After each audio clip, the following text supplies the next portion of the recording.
Il est des destins qui basculent en un instant, des erreurs infimes aux conséquences incommensurables. L'histoire de Saad en est la tragique illustration. Si seulement elle avait su qu'une simple méprise allait bouleverser le cours de son existence, elle aurait sans doute agi avec une prudence infinie. Mais la vie, dans son indifférence, ne prévient jamais avant de déposer sur nos épaules ses plus lourds fardeaux.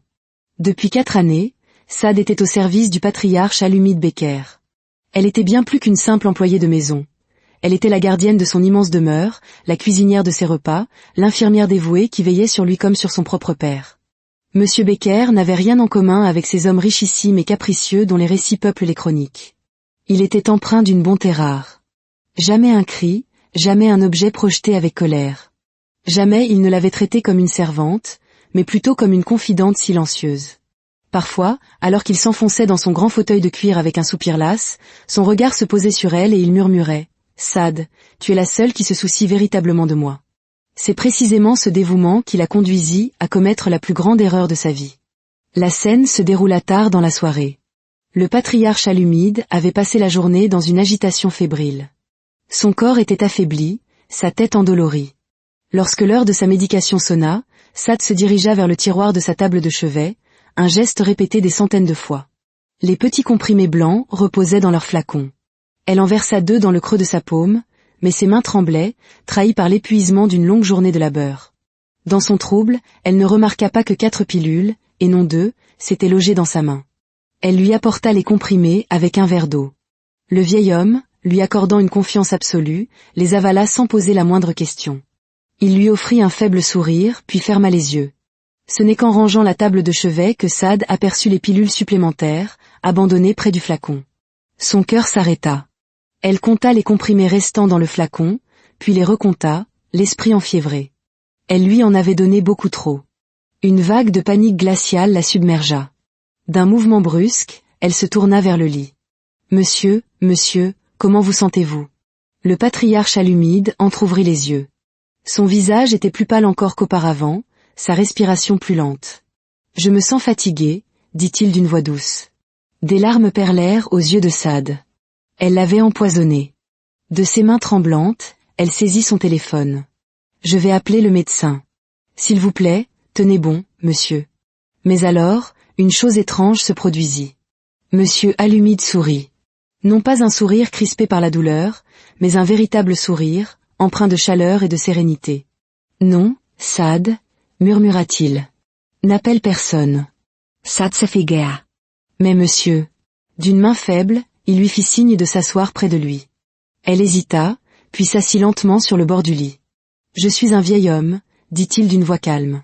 « J'ai vécu ma vie. J'ai bâti un empire. J'ai vu le monde.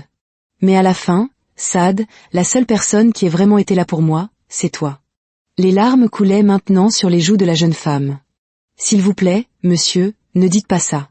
Laissez-moi appeler le médecin. » Il secoua la tête. « Si tu les appelles, que penses-tu qu'il arrivera ?»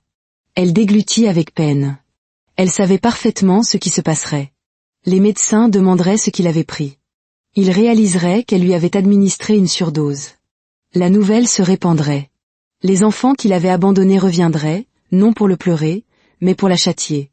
Elle entendait déjà la voix tonitruante de Cunel résonner dans sa tête. « Tu as tué notre père. Tu l'as fait exprès. » Le patriarche Al-Umid tendit la main et prit la sienne.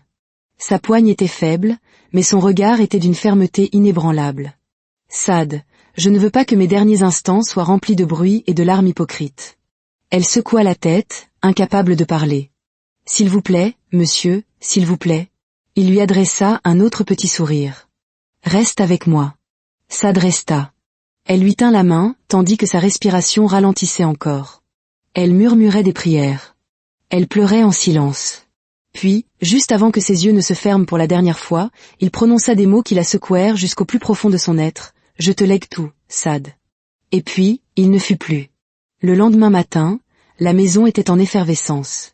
Les domestiques chuchotaient dans les coins. Les voisins s'attroupaient au portail. La nouvelle s'était répandue comme une traînée de poudre. Le grand patriarche Al-Umid Beker était mort. Ses enfants arrivèrent dans l'après-midi. Ils descendirent de leur voiture luxueuse, le visage impénétrable. Cunel, l'aîné, grand et large d'épaules, portait des lunettes de soleil sombres malgré l'absence de soleil. Il était le plus bruyant de tous. Ao, le deuxième fils, était plus discret, mais tout aussi froid. Il s'était toujours plus intéressé aux affaires qu'à la famille. Kem, la plus jeune, semblait sincèrement triste, mais ne disait rien. Elle parlait à peine. Ils saluèrent les visiteurs d'un signe de tête polie et s'assirent en silence dans le salon, pendant que l'avocat se préparait à lire le testament. Ils n'adressèrent pas un mot à Saad. C'était comme si elle n'existait pas.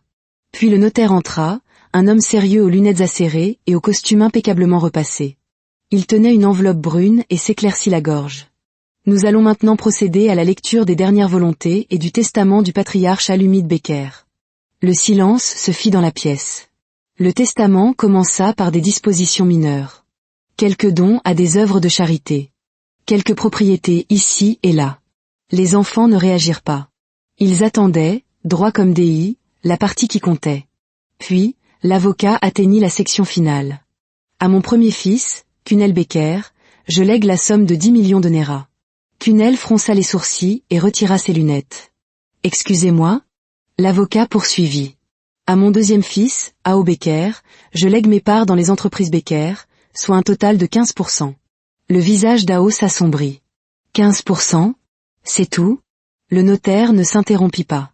À ma fille, Kem Becker, je lègue la maison de vacances familiale à Abuja et un fonds en fiducie de 5 millions de Nera. Kem cligna des yeux, surprise. Elle ne dit rien. Et puis, les derniers mots, suspendus dans l'air lourd.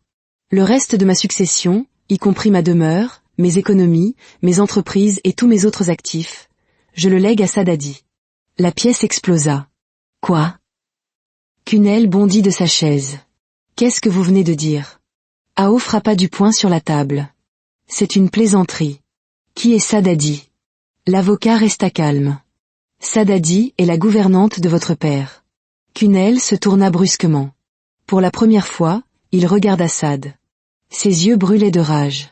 Vous? Siffla-t-il. C'est vous qui avez fait ça. Le cœur de Saad battait la chamade.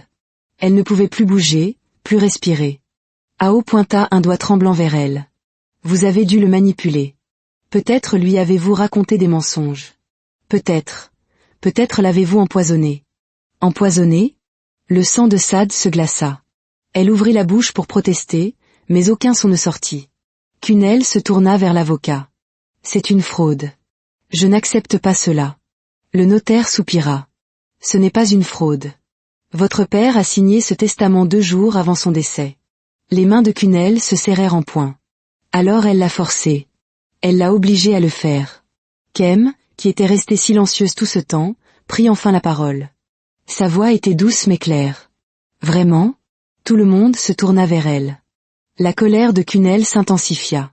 Bien sûr qu'elle l'a fait. Penses-tu que notre père aurait volontairement tout donné à sa servante? Kem regarda Saad, son expression indéchiffrable. Je ne sais pas, dit-elle. Mais je sais que nous devons découvrir la vérité. La voix de Kunel était ferme. C'est ce que nous ferons. Et quand nous l'aurons découverte, elle le regrettera. Saad sentit un frisson glacial parcourir son échine. Elle venait d'hériter de la fortune d'un milliardaire. Mais elle avait aussi hérité d'une guerre. Les mains de Saad ne cessaient de trembler. Assise, pétrifiée, dans le bureau du notaire, son esprit tourbillonnait.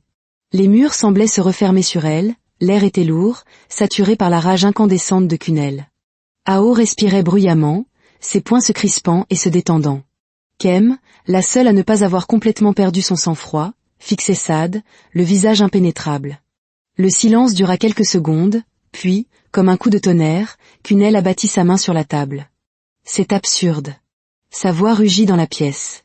Il est hors de question que notre père ait tout légué à une domestique. Hors de question. L'avocat, qui avait manifestement assisté à suffisamment de querelles familiales au cours de sa carrière, se contenta d'ajuster ses lunettes et de rester calme.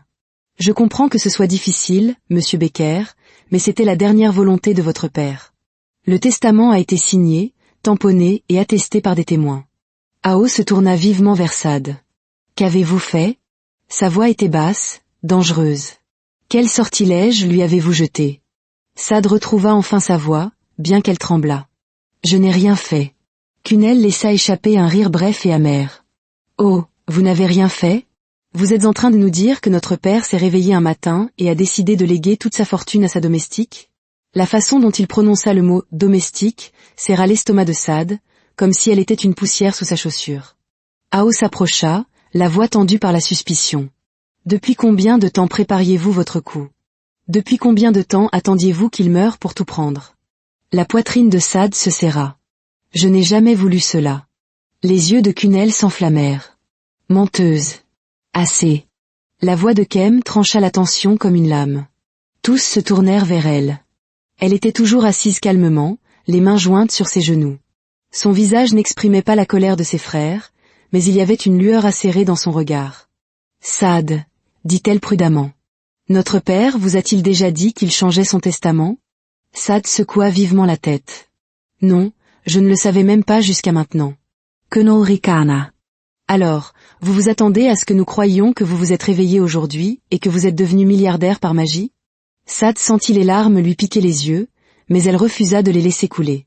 J'aimais votre père. Je me suis occupée de lui quand personne d'autre ne le faisait. Je n'ai pas demandé ça. La mâchoire d'Ao se contracta. Si vous l'aimiez vraiment, vous rendriez ce qui ne vous appartient pas. Le silence emplit la pièce. Le notaire prit finalement la parole. Si Madame Adi souhaite refuser l'héritage, elle peut le faire légalement. Tous les regards se tournèrent à nouveau vers Saad. Son cœur battait à tout rompre. Une partie d'elle voulait dire oui, s'éloigner de ce cauchemar. Mais elle se souvint alors des derniers mots du patriarche Alumide, « Je te lègue tout, Saad ». Il avait pris cette décision pour une raison. Allait-elle vraiment tout jeter parce que ses enfants détestaient cette idée? Ses doigts s'enfoncèrent dans le tissu de sa robe alors qu'elle prenait une profonde inspiration. Je ne le rendrai pas. Le visage de Kunel se tordit de fureur. Alors nous vous y forcerons. La demeure des Becker n'était plus le foyer paisible que Saad avait connu. Dès l'instant où le testament fut lu, tout changea. Le personnel qui lui souriait autrefois chuchotait maintenant dans son dos. Les chauffeurs, les cuisiniers, les femmes de ménage, plus aucun ne la regardait dans les yeux. Et puis il y avait Kunel. Il fit irruption dans la maison ce soir-là comme un taureau enragé, bousculant le garde de sécurité qui tentait de l'arrêter. Ao était juste derrière lui, plus silencieux, mais tout aussi menaçant. Saad venait à peine d'entrer dans le salon lorsque Kunel saisit un vase sur une table d'appoint et le fracassa contre le sol. « Sortez de la maison de mon père » hurla-t-il. Saad tressaillit, mais ne bougea pas. C'était sa maison, et maintenant c'est la mienne. Les mains de Kunel se crispèrent en poing. Il faudra me passer sur le corps. Aoès avança, le ton glacial. Écoutez-moi attentivement, Saad. Vous ne faites pas partie de cette famille. Votre place n'est pas ici, et nous ne vous laisserons pas voler ce qui nous revient. La poitrine de Saad se soulevait et s'abaissait rapidement. Je n'ai rien volé. Il me l'a laissé. Kunel fit un pas lent et menaçant vers elle. Alors vous avez dû faire quelque chose pour l'y pousser. L'estomac de Saad se noua. La voix d'Ao était basse mais tranchante. Nous savons qu'il ne s'est pas réveillé un matin en décidant cela. Quelque chose s'est passé, et nous allons découvrir quoi. Saad se força à se tenir droite. Je n'ai rien à cacher. Le sourire narquois de Kunel était glaçant. C'est ce que nous allons voir. Le lendemain matin, la tempête ne fit qu'empirer. Les gros titres étaient partout. La fortune d'un milliardaire revient à sa domestique. Les enfants laissés avec des miettes. Choc dans la famille Becker. Qui est Saad Adi? Les fils du milliardaire crient à la manipulation. Leur père a-t-il été abusé? Saad ne pouvait plus respirer en lisant ces mots. Le journal pesait lourd dans ses mains. Son téléphone vibrait sans arrêt. Des numéros qu'elle ne reconnaissait pas. Journalistes, reporters, même des inconnus. Les chuchotements dans la maison s'étaient transformés en regards insistants. Elle les sentait l'observer, la juger. Dans l'après-midi, le portail était assiégé. Camions de télévision, caméras, des gens brandissant des microphones et criant son nom. Elle essaya de rester à l'intérieur, d'ignorer tout cela, mais la porte s'ouvrit brusquement et Kunel se tenait là, un papier à la main. Nous contestons le testament. Saad cligna des yeux. Quoi? Ao entra derrière lui, les bras croisés. Nous portons l'affaire en justice. Nous ne croyons pas que ce testament soit authentique. Le souffle de Saad se coupa. Il est authentique. Votre père l'a signé.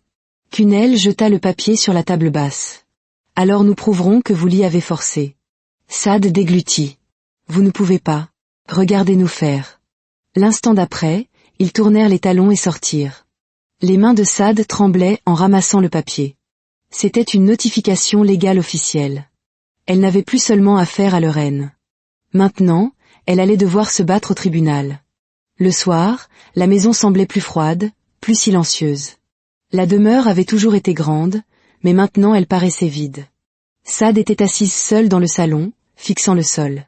Sa tête lui faisait mal à cause des cris, des journaux, de la peur qui lui nouait les entrailles. Soudain, on frappa doucement à la porte. Elle se tourna. Ce n'était pas un serviteur. Ce n'était pas un journaliste. C'était Kem. Saad se raidit. « Que veux-tu » Kem hésita, puis entra.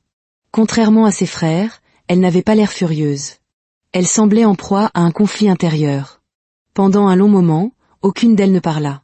Puis Kem demanda, « L'avez-vous fait » La gorge de Saad se serra. « Fait quoi » La voix de Kem était calme. « L'avez-vous manipulé » Les yeux de Saad brûlèrent. « Non. » Kem l'étudia longuement. Puis, avec un soupir, elle s'assit en face d'elle. « Je ne sais pas quoi croire, » admit-elle. « Mais je sais une chose. » Saad déglutit. « Quoi » Les yeux de Kem s'assombrirent. « Mes frères n'arrêteront pas. Ils vous détruiront s'ils le peuvent. » Le cœur de Saad se mit à battre la chamade. Kem se leva. « Vous devez être prête. » Et sans un mot de plus, elle s'en alla. Saad resta figé. La tempête n'était pas terminée. Elle ne faisait que commencer. Saad dormit à peine cette nuit-là. Même avec les portes verrouillées et les rideaux tirés, elle se sentait exposée. Le poids de la situation écrasait sa poitrine comme une lourde pierre. Kunal et Ao avaient lancé leur offensive. Ils la traînaient devant les tribunaux. Mais pire encore était l'avertissement de Kem, « Mes frères n'arrêteront pas. Ils vous détruiront s'ils le peuvent. » Ces mots résonnaient sans cesse dans sa tête. Au matin, elle se força à sortir du lit et à entrer dans le couloir. La demeure, autrefois chaleureuse, ressemblait maintenant à une prison. Le personnel lui adressait à peine la parole. Certains chuchotaient quand ils pensaient qu'elle n'écoutait pas. D'autres détournaient simplement le regard, feignant de ne pas la voir. Elle se sentait seule, mais elle ne pouvait pas se permettre de craquer maintenant. Elle devait être forte. La première attaque survint avant midi. Saad était dans le salon lorsque son téléphone sonna. Le numéro était inconnu, mais après tout ce qui s'était passé, elle avait cessé d'ignorer les appels. Elle décrocha. « Est-ce que je parle à Saadadi » demanda une voix grave. Ses doigts se resserrèrent sur le téléphone. « Qui est à l'appareil » Inspecteur Danjuma, de la police de l'État de Lagos. Nous avons besoin que vous veniez au poste pour un interrogatoire concernant le décès du patriarche Alumide Becker. Le souffle de Saad se coupa. « Quoi » Nous avons reçu un rapport suggérant que sa mort pourrait ne pas être naturelle. Vous êtes tenu de vous présenter immédiatement pour un interrogatoire. La ligne fut coupée. Saad resta figé. Sa tête tournait. Un rapport. Quel rapport? Puis, comme un coup de poing à l'estomac, la réalisation la frappa. Kunal et Ao. Ils étaient allés à la police. Ils essayaient de la piéger. Le poste de police était froid. Trop froid. Saad était assise dans une petite salle d'interrogatoire, les mains jointes. En face d'elle, l'inspecteur Danjuma l'étudiait de ses yeux perçants. Il avait l'air d'un homme qui en avait trop vu. Son visage était marqué par l'âge et l'expérience. Sur la table entre eux se trouvait un mince dossier. Il ne l'avait pas encore ouvert, mais Saad pouvait sentir son poids comme une ombre menaçante. Finalement, il parla. « Vous êtes la dernière personne à avoir vu le patriarche Alumide vivant. C'est exact » Saad hocha la tête. « Oui. Et vous lui avez administré ses médicaments la nuit de son décès. Sa gorge était sèche. » « Oui. » L'inspecteur Danjuma se pencha légèrement en avant. « Combien de pilules lui avez-vous donné » Le cœur de Saad martela ses côtes. Elle sentait le piège se refermer. « 2, mentit-elle. Danjuma ne scia pas. « Vous en êtes certaine » Saad se força à rester calme. « Oui. » Il y eut un long silence. Puis, lentement, l'inspecteur ouvrit le dossier. Il en sortit un document et le fit glisser sur la table. « Selon ce rapport, dit-il, votre employeur a reçu une surdose de ces somnifères. 4 pilules au lieu de 2. » L'estomac de Saad se serra. Elle fixa le papier, sa vision se brouillant. Il savait. L'inspecteur Danjuma l'observait attentivement. « Vous voulez bien nous expliquer » Saad ouvrit la bouche, mais aucun mot ne sortit. Que devait-elle dire? Que c'était un accident. Qu'elle était fatiguée et que ses mains avaient glissé? Qu'elle avait eu si peur qu'elle n'avait pas appelé le médecin parce que le patriarche Alumide l'en avait supplié? La croirait-il? Ou verrait-il exactement ce que Cunel et Ao voulaient qu'il voie? Une domestique ambitieuse, qui avait empoisonné son employeur pour sa fortune. Mademoiselle a dit, insista Danjuma. Saad déglutit. La porte s'ouvrit soudainement. Une nouvelle voix emplit la pièce. Elle ne répondra plus à aucune question. Saad se tourna brusquement. C'était son avocat, maître Lewal, un petit homme aux yeux vifs, la cinquantaine, qui entra avec une expression calme mais ferme. Il posa sa mallette sur la table et adressa un signe de tête polie à Danjuma.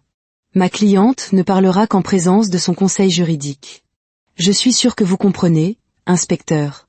Danjuma soupira, mais acquiesça. Bien sûr. Maître Lewal se tourna vers Saad.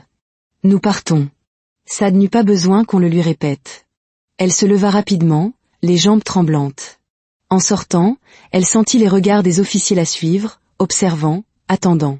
Les murs du poste de police semblaient murmurer la même chose. Elle est coupable, et elle cache quelque chose. De retour à la demeure, maître Lewal ne perdit pas de temps. Vous devez me dire la vérité, dit-il dès qu'ils entrèrent dans le bureau. Lui avez-vous administré une surdose? Les mains de Saad tremblaient alors qu'elle s'asseyait. C'était un accident. Le regard de maître Lewal ne vacilla pas. Vous a-t-il demandé de ne pas appeler le médecin? Des larmes montèrent à ses yeux. Oui. Il soupira. Et vous avez écouté. Saad enfouit son visage dans ses mains. Que devais-je faire? Il a dit qu'il ne voulait pas de médecin. Il m'a dit de ne pas le faire. Sa voix se brisa. Je ne voulais pas lui faire de mal, je le jure. Maître Lewal expira, se frottant les tempes. La police reviendra, Saad. Vous devez être prête. Que dois-je faire? Murmura-t-elle. Il la regarda longuement. Puis sa voix se fit calme mais ferme. Vous vous battez. Le soir suivant, la deuxième attaque eut lieu. Saad était assise dans le bureau lorsque son téléphone vibra. Un message d'un numéro inconnu. Elle l'ouvrit et se figea. C'était une photo du corps du patriarche Alumide. Son souffle se coupa. L'image était granuleuse, mais elle la reconnut instantanément. Elle avait été prise la nuit de sa mort, avant que le corps ne soit déplacé. Un autre message suivit, c'est vous qui avez fait ça. Les mains de Saad tremblaient. Puis un autre texte, dites la vérité ou nous vous exposerons. Elle haleta, le cœur battant à tout rompre. Qui étaient-ce? La police? La presse? Cunel? Soudain, on frappa à la porte. Elle sursauta, son pouls martelant ses tempes. Saad? C'était la voix de Kem. Elle déglutit et ouvrit lentement la porte. Kem entra, le visage tendu. Elle referma la porte derrière elle et se tourna vers Saad. Nous devons parler. La voix de Saad était à peine un murmure. Avez-vous vu les nouvelles? La coupa Kem. L'estomac de Saad se noua. Quoi? Kem sortit son téléphone, tapa sur l'écran et le tourna vers elle. Un titre en lettres grasses fixa Saad, mort du milliardaire, de nouvelles preuves suggèrent un empoisonnement. La domestique sous enquête. Le souffle de Saad lui manqua dans un hoquet sec. Non. La voix de Kem était plate. Cunel a payé quelqu'un pour falsifier un rapport toxicologique. Le cœur de Saad s'arrêta. Quoi? Kem acquiesça sombrement. Ils vous montent un coup, Saad. Ils n'arrêteront pas tant que vous ne serez pas en prison. Les jambes de Saad fléchirent. Elle s'affaissa sur la chaise, la tête lui tournant. Que dois-je faire? Murmura-t-elle. Kem hésita. Puis, lentement, elle s'agenouilla devant elle. Dites-moi la vérité. Les yeux de Saad brûlaient de larmes. Je l'ai déjà fait. Le regard de Kem ne la quitta pas. Alors nous devons le prouver. Saad la fixa, le cœur battant. Kem était-elle de son côté, ou était-ce un autre piège? Saad avait l'impression que les murs de la demeure se refermaient sur elle. Elle avait passé des années à arpenter ses couloirs, à nettoyer ses sols, à dresser la table et à servir les repas. La maison avait d'abord été un lieu de travail. Puis, pendant un bref instant, elle avait ressemblé à un foyer. Maintenant, elle ressemblait à un piège. Son corps tremblait encore à la nouvelle que Kem lui avait montrée, un faux rapport toxicologique, un coup monté. Cunel et Ao n'essayaient pas seulement de récupérer l'héritage. Ils la voulaient anéantie. Et pourtant, Kem était là, la regardant dans les yeux, disant qu'elle voulait la vérité. Saad ne savait pas si elle pouvait lui faire confiance. Sa gorge était sèche. « Pourquoi es-tu ici, Kem ?» Kem s'assit sur la chaise en face d'elle, croisant les bras. « Je t'ai dit que je voulais la vérité. » Saad secoua la tête. « Je t'ai déjà tout dit. » Kem soupira. « Je sais, mais Saad, tu dois comprendre quelque chose. » Saad plissa les yeux. « Comprendre quoi ?» Kem se pencha en avant. « Mes frères feront n'importe quoi pour te détruire. Peu leur importe que tu ailles en prison. Ils veulent juste récupérer l'argent. » L'estomac de Saad se noua. Elle le savait déjà. Elle l'avait vu dans leurs yeux. La colère de Kunel. La froideur d'Ao. Ils ne se battaient pas pour la justice. Ils se battaient pour la vengeance. La voix de Saad était faible. « Et toi ?» Kem ne répondit pas tout de suite. Elle baissa les yeux sur ses mains. Finalement, elle parla. « Je veux juste savoir ce qui s'est réellement passé. » Saad déglutit, ses doigts crispés sur sa robe. « Je t'ai dit que j'avais fait une erreur. Je lui ai donné trop de pilules. Il ne voulait pas que j'appelle le médecin. » Kem l'étudia. « Et tu en es sûr ? Sûr qu'il n'y a pas eu de malveillance ?» Saad fronça les sourcils. « Que veux-tu dire ?» Kem se renversa. « Je veux dire, et si quelqu'un d'autre lui avait donné quelque chose ? Et si la surdose n'était pas la seule raison de sa mort ?» Les yeux de Saad s'écarquillèrent. « Tu penses que quelqu'un l'a empoisonné ?» Kem ne répondit pas, mais le regard dans ses yeux était clair. Pour la première fois, Saad sentit quelque chose de différent sous la peur qui lui serrait la poitrine. Une possibilité. Et si la mort du patriarche Alumide n'était pas seulement son erreur ? Et si quelqu'un d'autre avait voulu sa mort ? Cette nuit-là, Saad dormit à peine.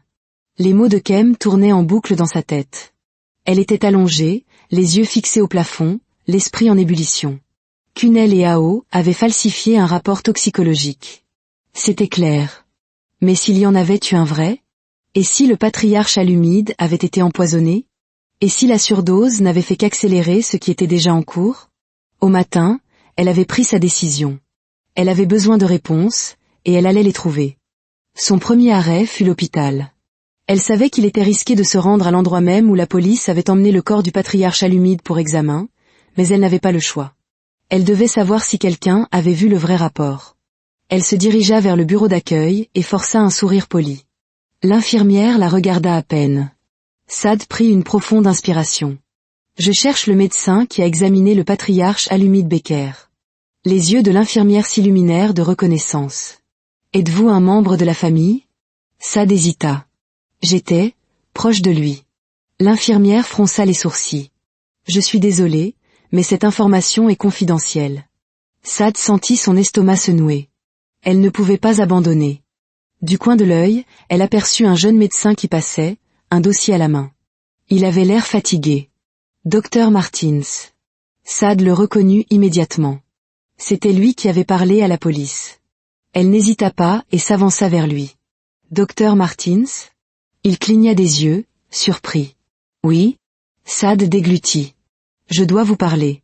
S'il vous plaît. » Il fronça les sourcils. « Excusez-moi, qui êtes-vous » Elle hésita, puis le dit. « J'étais la gouvernante du patriarche Alumide Becker. » Le regard du médecin changea, une lueur de reconnaissance, peut-être même de sympathie, mais son visage resta impénétrable. « Je suis désolé pour votre perte, dit-il prudemment, mais je ne peux vraiment pas en parler. Y avait-il un autre rapport toxicologique ? Le coupa Saad. Le docteur Martins se raidit. Saad le vit immédiatement. L'éclair d'hésitation dans ses yeux. Son cœur s'emballa. « S'il vous plaît, j'ai besoin de savoir la vérité. » Pendant un long moment, le médecin resta immobile.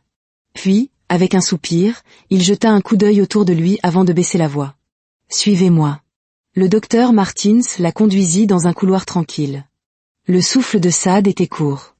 Enfin, le médecin se tourna vers elle. Il y avait bien un vrai rapport toxicologique. Son cœur s'arrêta. Que disait-il ? Le docteur Martins hésita. « Je ne peux pas vous donner tous les détails, mais... » Il expira. Il y avait des traces de quelque chose dans son organisme. Quelque chose qui ne faisait pas partie de ses médicaments prescrits. Le sang de Saad se glaça. « Du poison ?» murmura-t-elle. Le silence du docteur Martins fut une réponse suffisante. Saad recula, chancelante. Il avait été empoisonné. Son erreur l'avait tué plus vite, mais quelqu'un l'avait déjà tué lentement. Et maintenant, elle devait découvrir qui. Quand Saad retourna à la demeure, Kem l'attendait. Saad ne perdit pas de temps. Tu avais raison. Les yeux de Kem se plissèrent. À propos de quoi? Les mains de Saad tremblaient. Il a été empoisonné. Je suis allé à l'hôpital. J'ai parlé aux médecins. Ils ont trouvé quelque chose dans son organisme. Le visage de Kem s'assombrit. Alors quelqu'un voulait sa mort. La voix de Saad était calme. Et nous savons toutes les deux qui avait le plus à y gagner. Kem déglutit. Kunel et Ao. Le cœur de Saad battait la chamade. Mais nous avons besoin de preuves. Kem hocha lentement la tête. Alors nous les trouverons. Pour la première fois, Saad ressentit autre chose que de la peur. Elle se sentit déterminée. Car il ne s'agissait plus seulement de protéger son nom. Il s'agissait de trouver les vrais meurtriers. Et elle allait s'assurer qu'ils paient. Saad se tenait devant les larges fenêtres de la demeure, contemplant les immenses portes. Les journalistes étaient toujours là, leurs appareils photos crépitant toutes les quelques secondes, désespérés de capturer un aperçu de la domestique qui avait volé la fortune d'un milliardaire. Mais Saad n'avait plus peur des caméras. Elle avait de plus gros problèmes. Le patriarche Alumide avait été empoisonné. Quelqu'un voulait sa mort bien avant qu'elle ne commette cette terrible erreur avec ses pilules. Et maintenant, les vrais assassins essayaient de lui faire porter le chapeau. Elle se détourna de la fenêtre et fit face à Kem. Nous avons besoin de preuves. Si nous n'en trouvons pas, j'irai en prison pour quelque chose que je n'ai pas fait. Kem croisa les bras. Et même si tu ne vas pas en prison, mes frères te prendront tout. Ils gagneront au tribunal si nous ne ripostons pas. Les mains de Saad se serrèrent en poing. Alors, battons-nous. Le lendemain matin, Saad était assise dans le bureau de son avocat. Maître Lewal ajusta ses lunettes et soupira. Kunel et Ao ont engagé 2 procédures contre vous. Le cœur de Saad s'emballa. 2. Il hocha la tête. La première vise à contester le testament. Ils prétendent que le patriarche Alumide n'était pas saint d'esprit lorsqu'il l'a rédigé. Saad déglutit. Et la seconde? Maître Lewal se pencha en avant. Ils vous accusent de malversation. Ils prétendent que vous l'avez manipulé pour qu'il change le testament. Et ils font allusion au meurtre. L'estomac de Saad se noua. Ils n'ont aucune preuve. Les lèvres de Maître Lewal se pincèrent. Ils n'ont pas besoin de preuves, Saad. Ils ont juste besoin de semer le doute. Si le juge croit qu'il y a ne serait-ce qu'une chance que vous ayez trompé le patriarche Alumide, il annulera le testament. Les doigts de Saad s'enfoncèrent dans ses genoux. Alors, que faisons-nous? Maître Lewal expira. Nous ripostons. Nous prouvons que le patriarche Alumide était saint d'esprit quand il a rédigé ce testament. Et nous prouvons que quelqu'un d'autre avait une raison de le tuer. Saad et Kem échangèrent un regard. Elles savaient exactement qui avait une raison. La première audience au tribunal fut brutale. Kunel et Ao entrèrent comme s'ils étaient en terrain conquis, vêtus de costumes coûteux, entourés d'une équipe d'avocats. Dès qu'il s'assit, Kunel adressa un sourire narquois à Saad, son expression pleine de confiance. Il pensait avoir déjà gagné. L'avocat de Kunel, un homme grand à la voix profonde, prit la parole en premier. Mes clients estiment que le patriarche Alumide n'était pas dans un état mental stable lorsqu'il a modifié son testament. Nous avons des témoins qui peuvent confirmer que sa santé déclinait. C'était un mensonge. Maître Lewal se leva. Votre honneur, nous avons des preuves que le patriarche Alumide était en bonne santé lorsqu'il a changé son testament. Des documents légaux, des rapports médicaux et même des enregistrements de sécurité de son bureau le montrant signer le testament de son plein gré. L'avocat de Kunel ne sembla pas inquiet. Mais il y a autre chose, votre honneur. Quelque chose de bien plus grave. Il brandit un document. Voici un rapport toxicologique de l'autopsie du patriarche Alumide.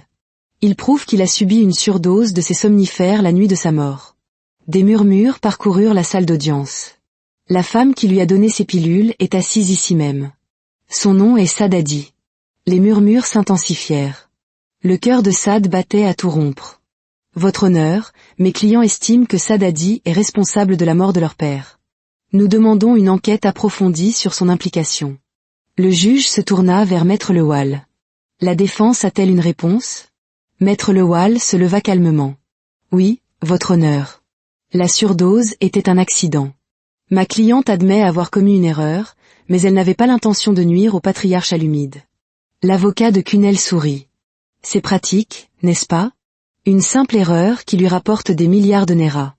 Maître Lewal ne s'y a pas. Votre honneur, nous pensons qu'il y a plus dans cette affaire que ce que mon confrère présente. En fait, nous avons des raisons de croire que le patriarche Alumide a été empoisonné avant même que la surdose ne se produise.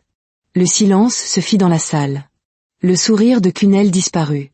Le juge haussa un sourcil. Empoisonné? C'est une accusation grave.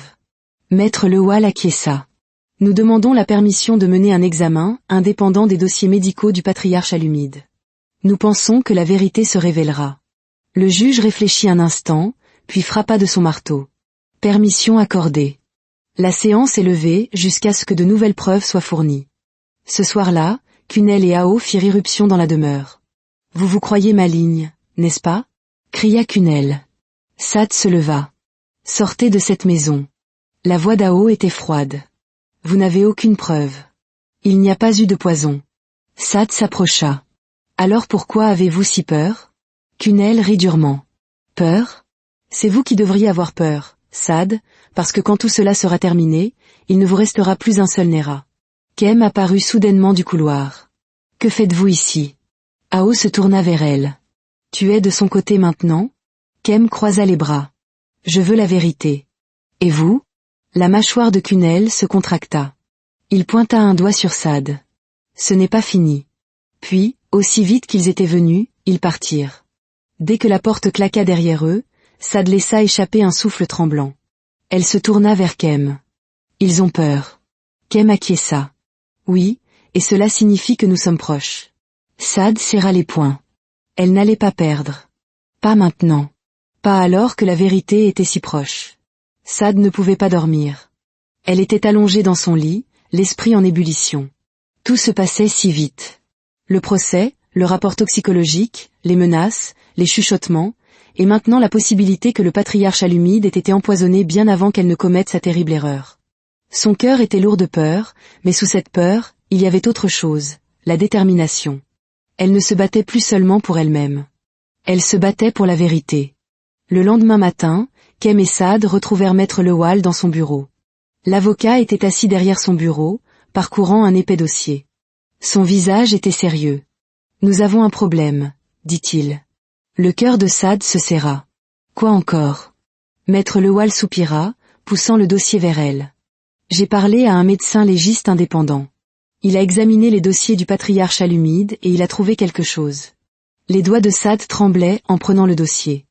Maître Lewal désigna une section. Il y avait des traces d'un poison à action lente dans son sang. Le souffle de Sade se coupa. Alors, c'est vrai. Maître Lewal hocha la tête. Oui, quelqu'un l'empoisonnait bien avant cette nuit-là. Kem laissa échapper un long soupir. Cela signifie que mes frères le savaient. C'est pour ça qu'ils se sont empressés de falsifier un rapport toxicologique. Ils essayaient de brouiller les pistes. De retour à la demeure, Sade et Kem commencèrent à enquêter. Elles interrogèrent le personnel avec prudence. La cuisinière, Madame Fola, fronça les sourcils lorsque Kem l'interrogea sur les repas du patriarche. « Je ne préparais que ce qui était commandé, » dit-elle. Mais parfois, Cunel ou Ao me disaient de préparer quelque chose de spécial pour leur père. Il disait toujours qu'il avait besoin de plus de force.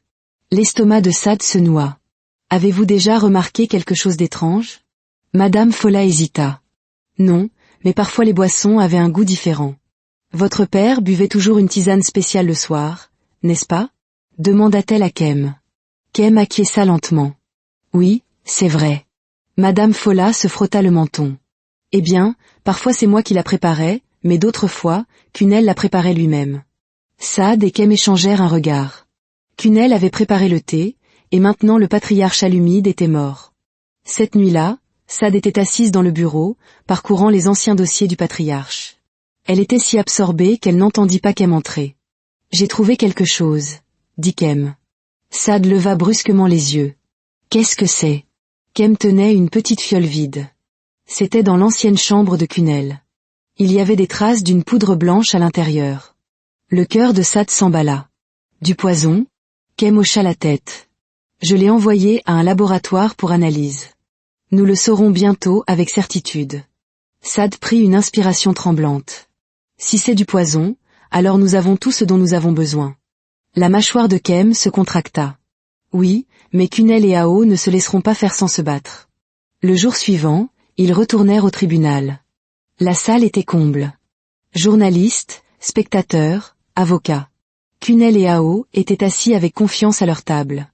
Le juge frappa de son marteau. La séance est ouverte. Maître Lewal se leva le premier. Votre honneur, nous avons de nouvelles preuves qui démontrent que le patriarche Alumide Becker a été empoisonné avant sa mort. Un murmure parcourut la salle. Cunel se raidit. Nous avons des rapports médicaux confirmant la présence d'un poison à action lente dans son organisme pendant des semaines. Et nous avons des raisons de croire que quelqu'un de son entourage en est responsable. L'avocat de Cunel se leva d'un bond. Objection, votre honneur.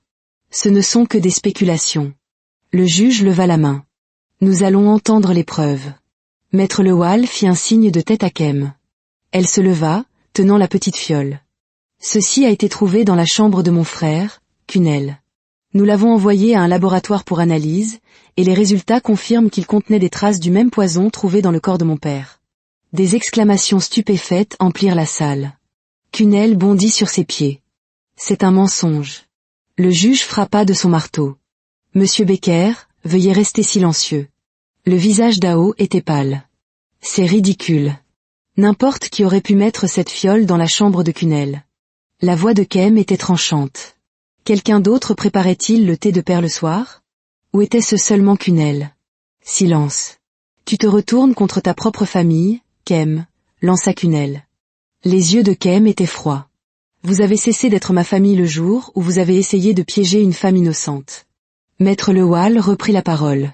Votre honneur, nous demandons que la police mène une perquisition officielle des propriétés de Cunel et Hao Becker. Nous pensons que d'autres preuves seront trouvées. Le visage de l'avocat de Cunel se décomposa. Ils savaient tous que c'était fini. Le soir même, la police avait perquisitionné les maisons de Cunel et Hao. Ils trouvèrent d'autres flacons de poison, des documents cachés et même des messages entre Cunel et un fournisseur. C'était indéniable. Cunel et Hao avaient empoisonné leur père lentement, prudemment. Et lorsque l'erreur de Saad avait accéléré sa mort, il l'avait utilisé à leur avantage. 2 jours plus tard, l'audience finale eut lieu. Le juge regarda Cunel et Hao. Vous êtes tous deux accusés de tentative de meurtre sur la personne de votre père et de falsification de preuves pour accuser Saad Hadi. Ce tribunal vous déclare coupable. Cunel resta sans expression. Hao déglutit. Saad laissa échapper un souffle tremblant. C'était fini. Le juge se tourna vers Saad. Le testament est maintenu tel quel. L'héritage vous revient de droit. Les mains de Saad se crispèrent. Elle avait gagné. Elle avait survécu. Mais elle ne se sentait pas victorieuse. Elle se sentait épuisée. Ce soir-là, dans le jardin de la demeure, Kem la rejoignit. C'est fini, dit-elle doucement. Saad expira. Oui, c'est fini. Que vas-tu faire maintenant? Saad ne répondit pas tout de suite. Elle regarda la grande maison, la richesse immense pour laquelle elle s'était embattue. C'était vraiment ce qu'elle voulait? Elle se tourna vers Kem et lui adressa un petit sourire fatigué. Je ne sais pas encore, mais je trouverai. Et pour la première fois depuis des semaines, elle se sentit libre. Saad se réveilla dans le silence. Pour la première fois depuis des semaines, la maison n'était pas emplie de cris, de menaces ou de conversations chuchotées. Plus de pas furieux dans les couloirs. Plus d'avocats faisant les 100 pas. Plus de journalistes campant dehors en attendant un scandale. Tout était calme, et pourtant, son cœur était toujours lourd. Elle avait gagné le procès. Le juge avait statué en sa faveur. Cunel et Hao avaient été démasqués. Mais elle n'avait pas le cœur à célébrer. La demeure, autrefois un foyer, lui semblait maintenant trop grande, trop vide. Elle avait passé des années à s'occuper de cette maison. Maintenant, elle était à elle. Alors pourquoi avait-elle l'impression d'avoir perdu quelque chose? À midi, tout le pays savait ce qui s'était passé. Les fils du milliardaire reconnus coupables de tentative de meurtre. Complot d'empoisonnement déjoué. Saad Hadi innocenté de toutes les charges. Les médias étaient en effervescence. Ceux qui l'avaient traitée de croqueuse de diamants la qualifiaient maintenant de survivante. Mais le mal était fait. Même si la vérité était révélée, certains chuchotaient encore. Kem entra, tenant 2 tasses de thé. Elle en posa une devant Saad et s'assit en face d'elle. C'est fini. Saad prit la tasse. Oui. Kem l'observa attentivement. Et maintenant? Saad laissa échapper un petit rire sans joie. Je ne sais pas. Kem pencha la tête. Tu as gagné, Saad. Tu as la maison, l'argent, tout. N'est-ce pas ce que tu voulais? Le poing de Saad se serra autour de la tasse. Je n'ai jamais voulu rien de tout cela, Kem. Kem se renversa. Alors que veux-tu? Saad regarda autour d'elle. Les meubles somptueux, les tableaux coûteux, les étagères remplies de livres qu'elle n'avait jamais touchés. Ce n'était pas son monde. Elle se sentait toujours comme une étrangère dans la vie de quelqu'un d'autre.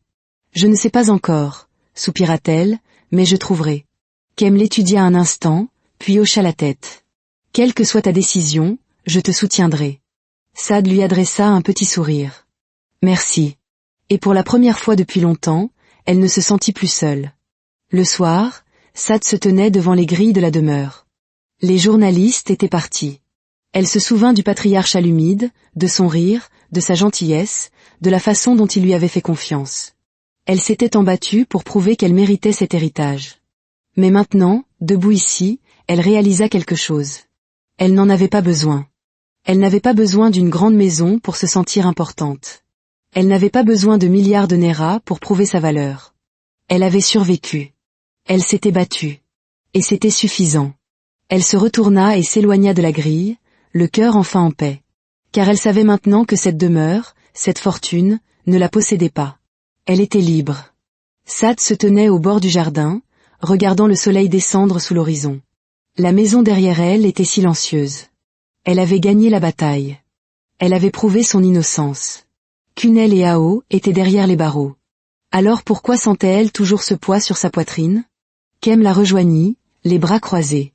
Ça ne semble toujours pas réel. Saad ne se tourna pas. Je sais. Kem jeta un coup d'œil à la maison. J'ai grandi ici. Cet endroit était toujours rempli de bruit. Maintenant, Saad compléta la phrase pour elle, c'est juste une maison. Kem acquiesça lentement. Juste une maison. Le silence s'étira entre elles. Puis Kem soupira. Alors, as-tu décidé ce que tu vas faire? Saad se tourna enfin vers elle. Oui. Les yeux de Kem se plissèrent. Saad prit une profonde inspiration. Je pars. Kem cligna des yeux. Pars? Je renonce à la maison, à l'argent, à tout. La bouche de Kem s'entr'ouvrit légèrement. Tu es sérieuse? Saad hocha la tête. Cette vie, ce n'est pas la mienne, Kem. Je n'y appartiens pas. Kem fronça les sourcils. Mais tu t'es battu si fort pour ça. Tu as prouvé que tu le méritais. Saad sourit un peu. Peut-être, mais je ne me suis pas battu pour l'argent ou les biens. Je me suis battu pour la vérité. Maintenant je l'ai. C'est suffisant. Saad inspira profondément. Je vais en faire don en grande partie. Rendre ce que je peux. Elle se tourna vers Kem. Et je veux que tu aies la maison. Les yeux de Kem s'écarquillèrent. Moi? Saad acquiesça. Oui. C'est ta maison de famille, Kem. C'est là que tu as grandi. Je n'en veux pas, mais je pense que tu devrais l'avoir. Kem resta silencieuse un long moment. Puis elle murmura, je ne sais pas quoi dire. Saad sourit doucement. Dis que tu en prendras soin. Dis que tu en feras quelque chose de bien. Kem expira, secouant la tête. Tu es vraiment quelqu'un, Saad. Saad rit, un son léger, soulagé. Je suis juste fatigué, Kem. Et je pense qu'il est temps pour moi de prendre un nouveau départ. Le lendemain, Saad finalisa les formalités. Elle signa les documents nécessaires, s'assurant que la majorité de l'argent irait à des œuvres de charité que le patriarche Alumide avait soutenues. Une partie fut placée dans une fiducie pour Kem, et la maison fut transférée à son nom. Elle ne s'était jamais sentie aussi légère. Le soir, elle fit une petite valise. Alors qu'elle traversait la maison une dernière fois, les souvenirs défilèrent. Son premier jour de travail, les repas servis au patriarche, les moments passés avec lui quand il se sentait seul. La nuit de la terrible erreur. Les batailles, les tribunaux, les accusations, la vérité. Elle expira lentement. Adieu. Puis, avec un sourire tranquille, elle sortit et referma la porte derrière elle. Une semaine plus tard, Saad se tenait devant la tombe du patriarche Alumide. Le cimetière était calme. Elle s'agenouilla, ses doigts caressant la pierre tombale. J'espère avoir fait ce qu'il fallait pour vous. Pour la première fois depuis longtemps, elle se sentait en paix. Elle n'était plus une domestique. Elle n'était plus l'héritière d'un milliardaire. Elle était juste Saad. Et c'était suffisant. En se relevant, elle jeta un dernier regard au nom gravé dans la pierre. Puis elle se retourna et s'éloigna, marchant vers un avenir qui, enfin, lui appartenait.